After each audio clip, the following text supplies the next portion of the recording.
सबसे पहले आप सबका बहुत बहुत धन्यवाद कि आप सबके चैनल के माध्यम से मुझे बड़े महत्वपूर्ण विषय पे अपनी बात रखने का सौभाग्य आपने प्रदान किया। पुनः आपका बहुत बहुत धन्यवाद। 4 लेन के विषय में सांसद बनते ही एकदम मैंने बैठक की थी और उस बैठक में ऐसा था कि वो उन दिनों देरा उपचुनाव चल रहा था, तो कोड ऑफ कंडक्ट पूरे जिला कांगड़ा में था, तो इसलिए वो एक औपचारिक बैठक नहीं हो पाई, अनौपचारिक बैठक थी। उसमें सभी अधिकारी भी बुलाए गए थे।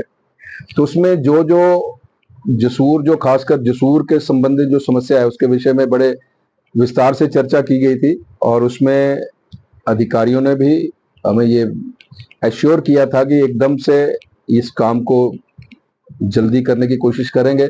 लेकिन बीच में बरसात के कारण आपको पता है कि मामला सारा स्टैंड स्टिल हो जाता है। तो इस करके मुझे लगता है कि बहुत जल्द सितंबर में जैसे ही बरसात समाप्त होगी तो कंपनी ने श्योर किया था। मैं दिल्ली भी मंत्री जी से मिला था और उसमें उन्होंने अश्योर किया कि एकदम से बरसात के बाद उन्होंने भी असमर्थता जाहिर की कि बरसात में काम नहीं हो पाएगा, जितना थोड़ा बहुत चलता है वो तो चलेगा, लेकिन युद्ध स्तर पर काम जो है वो सितंबर में उन्होंने अश्योर किया था कि एकदम से कंपनी को मैंने डायरेक्ट कर दिया है, क्योंकि जैसे मैंने उनसे किया तो उन्होंने कंपनी को डायरेक्ट किया था।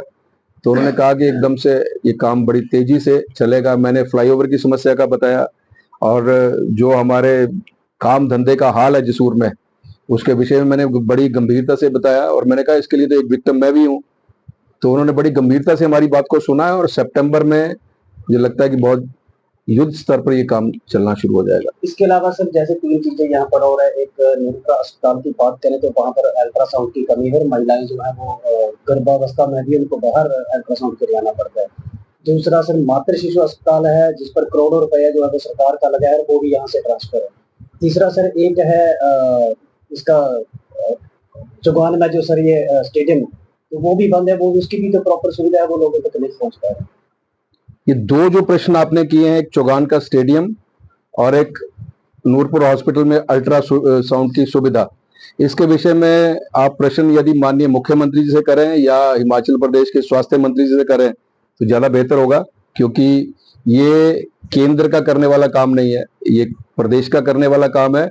जब भी माननीय मुख्यमंत्री जी यहाँ आए या स्वास्थ्य मंत्री जी यहाँ आए या फिर यहाँ आए हुए थे हमारे उप मुख्यमंत्री महोदय, उनसे प्रश्न करना चाहिए था। ये मातृ शिशु हॉस्पिटल की जो आपने बात की है उसको, वो केंद्र की प्रायोजित योजना है, उसमें बहुत अच्छी और बड़ी बिल्डिंग तैयार हो गई। जब माननीय नड्डा जी पहले स्वास्थ्य मंत्री हुआ करते थे उन्होंने ये सौगात नूरपुर क्षेत्र को दी थी, लेकिन जैसे ही सरकार बदली, सरकार बदलते ही इस हॉस्पिटल को, मातृ शिशु हॉस्पिटल को शिफ्ट करके ऊना ले जाया गया। उस समय थोड़ी कमी रही है, हम सब में भी रही है और मैं तो कहता हूं कि पत्रकार मित्रों के माध्यम से भी रही है कि इस विषय को बड़ा गंभीरता से उस समय नहीं उठाया गया। लेकिन मैं जिस दिन पहली बार नड्डा जी के पास कर्टसी कॉल करने गया था, फिर से हमारे स्वास्थ्य मंत्री हो, तो मैंने पहला जो बात उनके सामने रखी थी वो यही रखी थी। तो बड़े आश्चर्यजनक हुए कि मुझे, मेरे ध्यान में नहीं है वो कैसे कहीं शिफ्ट हो सकता है। तो उन्होंने कहा है कि मैं इस बात का गंभीरता से संज्ञान भी लूंगा और ये जो कमी आई है उस कमी को पूरा करूंगा।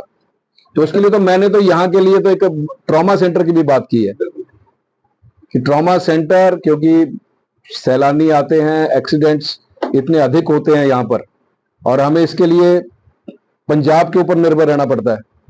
लेकिन इसलिए मैंने कहा कि वहां पे ऐसी सुविधा हमारे पास उपलब्ध नहीं है।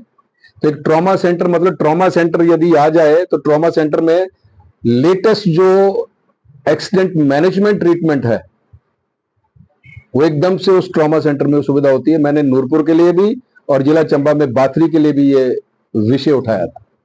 डॉक्टर साहब रेलवे के बारे में क्या कह रहे हैं आप? रेलवे के विषय में मैंने अपने लोकसभा में यदि मुझे सुना होगा बोलते हुए, तो मैंने तो यहाँ ये कहा था कि इसको ब्रॉडगेज किया जाना चाहिए रेलवे को। रेलवे यदि ब्रॉडगेज होगी तब हम तब कहीं जाकर हम इंडस्ट्रियलाइजेशन के बारे में सोच सकते हैं।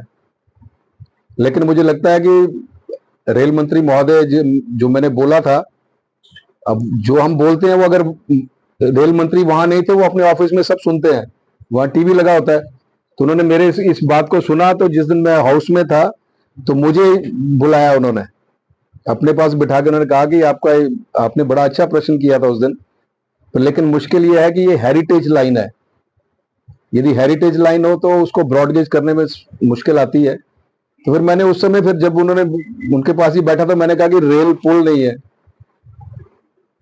थोड़ी सी बारिश हो हमारी रेल बंद कर दी जाती है, तो कम से कम जब तक ये है तब तक इसको सुचारू रूप से तो चलाया जाए। तो उसके विषय मैंने गंभीरता से उनके साथ 10-15 मिनट हमने वहां हाउस में बैठ के बात की।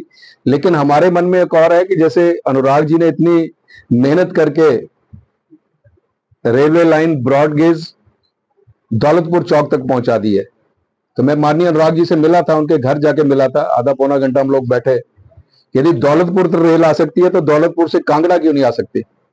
जो ब्रॉड गेज है, दौलतपुर से कांगड़ा क्यों नहीं आ सकती? टेरिस से इधर की तरफ क्यों नहीं आ सकती?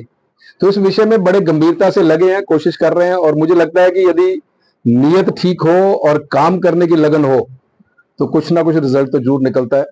तो इस विषय में भी गंभीरता से विचार कर रहे हैं जी, और आने वाले समय में इसके कुछ ना कुछ परिणाम जरूर निकलेंगे। ठीक है, ठीक है।